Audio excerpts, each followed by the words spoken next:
Hey again, brothers. I've got a hunting story for you. We have to go back 17 years ago. I've just come back from Europe. My relationship's failed with my kid's mum. I'm pretty much a single man trying to raise children, share them half-half, and I'm not coping very well. I'm struggling with losing her because I still love her, and so I take the antidote, and that's where this hunting story comes into play. I headed up the Pierce Valley with a woman that I'd met on New Zealand dating. I was dating quite a few women at that time, trying to take the cure, as you know what that is, bonking yourself senseless with various different types of women to alleviate the emotional pain of the one that you love, and it somehow works in some weird way, but doesn't really. But the real antidote was hunting for me. And this particular hunting story, we're up the Pierce Valley in a little hut. I'm lying in bed, it's 4 a.m. in the morning. I'm lying beside this hot-blooded woman. The fire's going still from the night before. We had a coal range. We'd eaten wild pork the night before. There's a pig hanging up on the veranda, a nice 90-pound sow that we'd caught that same day before. The dogs are all trying to keep warm. They're on rugs underneath the veranda. There's 3 dogs. There's Girl, Charlie, and Asia. And we're just like getting out of bed. It's freezing cold. My lady that was beside, she's fast asleep, and it's tempting for me to just cuddle back up, but I'm like, no, we're going hunting again today, because hunting was my way of meditation, walking for hours and hours in the bush. And these hunts where I was up the Pierce Valley, these hunts would sometimes go for 24 hours or even longer. This particular day I had 2 head torches, my backpack, a knife, a little bit of food, some salt, and a lot of hope in my heart to catch a decent boar. There were plenty of pigs around where I was, and the cool thing about this area was it was private land, but what backed onto it was dockland. So to get to that dockland, you had to go through the private land, and you had a lot of walking to do. And once you got onto those spurs, you could go for miles backcountry. Now, the elusive big boar was always going to be high, and today it's still the same quite often. Pigs that get to an old age, that get large, don't do it by being silly. They're smart, and part of being smart is keeping an altitude where they can smell anything that's predating on them coming, where they can watch anything that's coming. And to the hunter, it's also an advantage to have height all the time. For the pig, when the pig does get hit by dogs, running downhill through thick scrub, generally it's going to get away if it's got thick enough scrub, because a pig is shaped like an ice cream cone. It's got a sharp nose on it, and it spears through the bush. It's got the shield in the front, and it can smash through anything. The things that dogs will struggle to get through, pig will smash that, and that's exactly what happened to this particular boar this day. So we've been going now for about 2.5 hours, and we've got out of my regular hunt zone, and we're now getting into Department of Conservation land, and I'm heading towards this peak miles away, in the hopes that there's a boar up there, which there in fact was a boar up there. And it's probably now about 7 in the morning. We've been going for a couple of hours, and the sun's come up. It's winter time, or at least it's trying to come up, and my dogs got sent. Now I've kept my 3 dogs in. I've got Girl, Asia, and Charlie, and I've kept all 3 dogs in while I'm going there, because on this route towards where I wanted to get a decent boar, invariably we're going to come across the odd sow or smaller pigs or mob pigs, which the dogs would go for, and that'll just give us away. And today I was targeting a decent boar. The reason I was targeting a decent boar is there used to be hunting competitions at a place called the Traveller's Rest, and that pub's no longer called well, I'm not sure what it's called now, but it used to have these great competitions, and I wanted to enter a boar for that competition. So we're going up this spur. We've got the wind on the right side of us. I've kept the dogs in, and I'm looking all the time, like a hunter does, for that mark, the mark of the dew claw and the widespread of that pig. And all I'm finding as I'm walking up there is goat marks, deer marks, everything, the occasional smaller pig mark, and no boar. And I'm starting to lose heart as I get pretty much 2/3 up the top of this sort of steep place. It's real scrubby, it's thick, and as I get higher, it sort of gets drier and colder. There's been snow up there, and when I'm thinking to myself, well, I'm probably not going to find anything up here, this is going to be a day to write off. I've been now going for about 4.5 hours. There's this, what it looks like a decent mark and a little bit of granite, but hard to tell. So I have a little bit of hope, and then I notice Girl started to wind strongly. She's still on the rope. I've kept all dogs in, We go a little bit further, and I virtually put my foot right on top of it. This mark of a pig, it's got to be at least 140 pound. Nice Jew, the rounded toe of the boar that's been walking for miles from his top down the bottom to find the sows and to find food, and he's roamed a lot, and that's his mark, exactly what we'd hoped for. We're getting further and further up the top, and I've just realised I had a fourth dog with me. I've left it out of the picture, Chun. I had 4 dogs. I've forgotten about Chun, because that's when Chun, my other dog, lifted his head up again with Girl at the same time. I completely forgot about that. We're talking 17 years ago. Chun lifted his head up, and he was a dog that trail barked that wasn't particularly great, and I only just got him. He lifted his head up same time as Girl, and they were strong scenting, so I let those 2 off, and I kept Asia back. Asia was a large dogo bitch, and I let Charlie off a little bit further, and the pig was at the top of the hill, we would thought. The dogs just went straight up the gully, and I was walking up the gully all the time, seeing a little bit of rooting and finding his mark again, and my heart was palpitating. There was no bail, no bark, anything. The dogs had shot up there. In these days, we hunted with MN10s, which went beep, beep, beep. There was no GPS. You just had a huge area to unfold. When I say huge area, it was like the old TV antenna. Like it was a metre wide. So you only took it out when you went in thick scrub.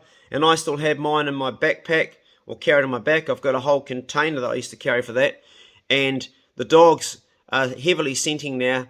And the 2 dogs out front have hit the boar unbeknown to me, and it's now turning around and it's coming straight back down towards me at a rate of knots. Now I've got off the spur and I'm in some thick stuff in a gully, and I can literally hear and feel the ground shaking. This boar's coming down directly towards me.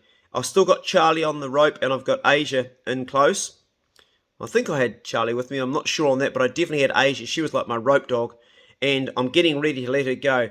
And this boar comes within metres of me, and I've got her off the rope now, and the dog knows what's going on, and it literally smashes the dog. The dog goes running into it, it literally smashes it out of the way, and Asia goes rolling back, and she's almost KO'd. She's had this impact of this boar, and it's only been metres from me. I actually haven't seen it, but I've heard it in the scrub beside me. But I've seen Asia go flying down the hill, and she's all groggy, and she tries to get up, and then Girl and Chun come flying down behind. They're quite far behind. This pig has smoked the dogs right down the hill, and Asia's now back up running, and Charlie's down, and they're miles behind, and Chun's doing a bit of a trail bark, and the boar's gone, and we're never ever going to get the boar.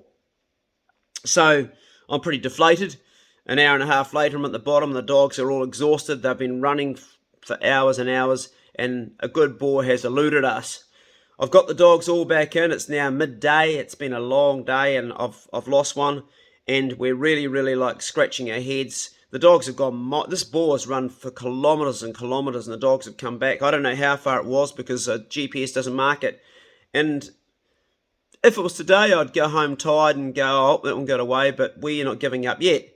So we carried on a almost opposite direction to where we'd come, and headed towards another peak. And we arrived at the other peak at 4:30 that night. Well, it was getting dark, and I was already starting to get ready to put my head torch on, because it's middle of winter and it gets dark pretty quick.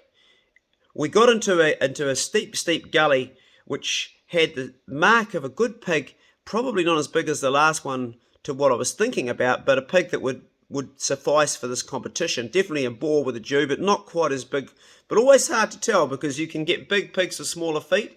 What you generally go on is you go on the depth that it is sunk into the ground, and you work it out, and you get good at working it out when you're hunting all the time.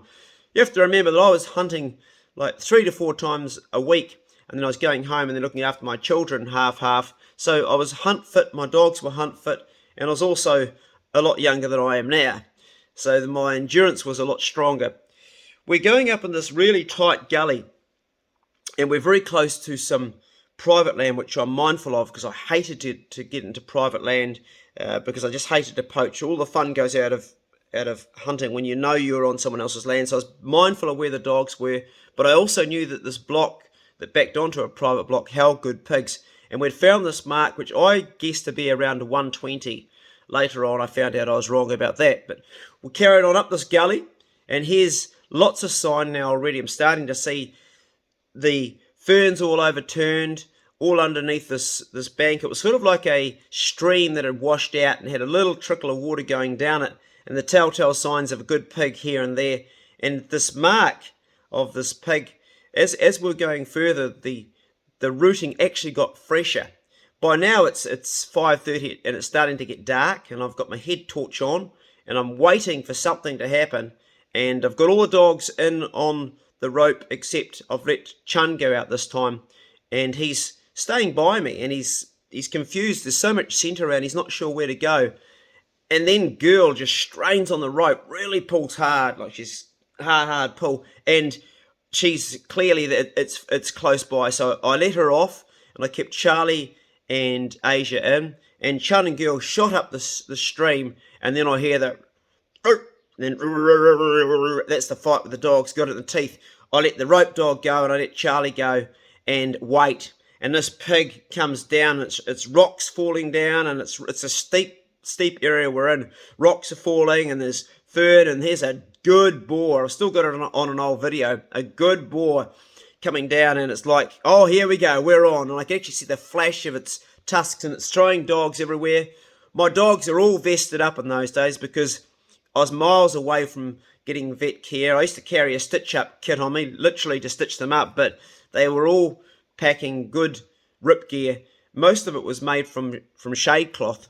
And this boar is coming down, and it's sort of probably 30, 40 metres as it's coming down towards me, and it's giving the dogs a good fight. It's flicking them off, but Asia, the big Dogo Argentino, she's a pure Dogo Argentino. She came from Ashburton. She was one of the first ones in the country. She's locked over this boar's neck, and it ain't going anywhere. I mean, she's holding on tight. And as it gets closer towards me, I get ready to grab a leg. And as I go to grab a leg, for some bizarre reason I will never know this day, Asia let go for a moment, which was so unlike her nature and everything. Whether she thought I told her to, I don't know what it was. But as soon as she let it go, the girl, who was a little staffy, who was holding onto the air, went flying down with the pig, not letting go, and was literally airborne on the pig. And Chun went in from behind and smashed the pig on the nuts again with Charlie, and turned it round quick enough for me to get in there, grab a leg, get it flipped over. In those days it was always flip the pig, and then draw my knife and give it the coup de grace. And it was a hell of a battle. Why Asia let it go, I never worked that one out. It was the only time it ever happened, but it almost cost us the pig. So I've got it flipped, I've dropped the guts out, I'm getting ready for the carry back, and this is where things get hairy. We've done a sort of a loop, and the creek does like a big circle, and I thought, well, I'll take a shortcut over the cross and I'll meet up with the creek further down. That's exactly what I did. When we got down further, we came to a place where I could get down the creek, but it was quite steep, and I didn't realise just how steep it was. We're in the dark now, it's about 8 o'clock at night, and I'm heading back to camp. And I've been hunting all day, I'm pretty tired. I've got the pig, it's actually a boar it's black and white, and a good fat boar too. And I'm lowering it down this steep bit, and I've got all the dogs, and dogs are really struggling. They're running around trying to find a way to get down to the bottom of this creek. And I've got the pig, and suddenly all the land that I'm standing on and everything, including I've got Chum beside me, it just all drops away. Like, it completely drops away, the pig and everything. I grab a manuka and I'm literally swinging. I've got my pack on my back, and I was holding on to my what do I have in the other hand? I had something I remember I lost. It was I think it was my pack with the MN10, and I hadn't quite fixed it up. And I remember holding that and thinking, do I let it and use two hands, or do I lose it? And I held on to it. I think it was the MN10. And I'm holding this tiny little thin manuka, and I'm swinging a little bit. And right beside me is Chun, the dog Chun, perched on a little bit of bank that hasn't fallen away, looking at me curiously. And I've got the head torch on, it's dark. And he's like, what the hell's happened, boss? And the pig and all the dirt's gone down below, and we can't go down. It's a sheer drop. It's probably a 10-metre drop into the creek below, and all we can hear is the stones. The other dogs have all gone far away, and now I've got to get back up to get around. It took me an hour and a half to get back up, and I ended up reaching Chun and pulling him back up, and we do a big circle around, and we get to the bottom of the creek, and here's the other dogs. They're already down by the pig waiting for me. So we get it up, get the pig on my back, and start the long walk back home. By the time we got down there, it was around probably closer to 11 o'clock at night. It had taken a long time.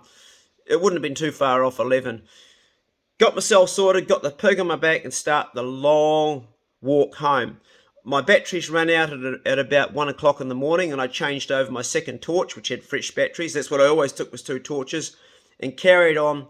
And the lady that was waiting for me in the hut said she saw my light coming at 2 o'clock in the morning. She was worried about me a bit. She looked up through the middle of the night. She could see far from the spur this little light coming down. And I got back to camp at the very early hours in the morning. It was a 24-hour hunt. It was around 4 a.m. I got back into camp. Hung my boar up. Remember, we had a bath there. It was a big bath, and it was heated by the cold range. A hot bath was waiting for me. I had a hot bath. Got into my bed, fed all the dogs, boar's hanging up, snuggled up to a hot-blooded woman, and slept till probably not that long. I probably only slept like 3 or 4 hours, and would have got up in the early morning with the pig, broke camp, and took the pig back. I remember having a feed in the morning of porridge with cream. I can remember that clearly, and brown sugar. In those days I ate sugar, and that was my breakfast. And driving back home feeling totally exhausted, totally fulfilled, and this good boar. Went to the competition, entered it in the competition at the Traveller's Rest. Didn't win a bloody thing at all, nothing at all. It didn't win average weight, didn't win biggest boar, didn't win anything. And I always lucked out at competitions, but it just felt so good to go to the competition and bump shoulders with everybody else and have a pig to show. In those days there, it was all about, a lot of it was ego.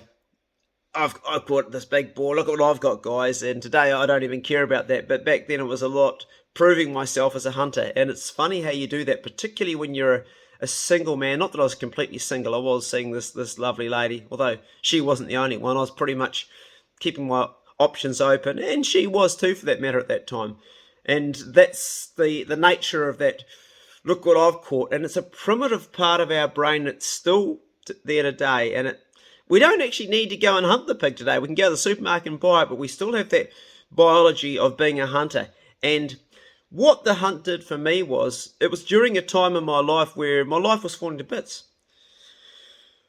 My family was falling to bits, everything's falling to bits, but it kept me going on some level. It fueled my soul, and I hunted a lot in those days. I did a lot of pig hunting. All my spare time was taken up hunting, and it was the cure. Anyway, I wanted to share the hunting story with you. I don't know if it's been of any joy to listen to or fun for you guys, but it certainly was a lot of joy back then during that hunt, and I still remember to this day. And it sits within me, and I'll take it to the grave, because those hunts you do, they're special hunts. That's the Bro Check Club video today. It's a hunting one, and why not? We're finding solutions for problems, and my problem back then was I was struggling, and that was my solution: go hunting. So if you're in that situation, you're a young man, motivate yourself to get out in the bush, make it happen. You'll find that it's a great place to clear your head, put meat on the table, and even if you don't get a kill, it's a good therapy to get out in the bush and hunt. It's a natural thing for us men to do. I'm going to drink my coffee and start my day. It's a big day today. I've got a lot of work. It's piled up. I'm going to crank into right now after having my coffee. Have a fantastic day. Check on a brother. Check on yourself. Go steady. See you later. That coffee's gone cold while I'm telling that story. Jeez, I'm a chatterbox. I didn't have one sip. It's gone cold. It still tastes good.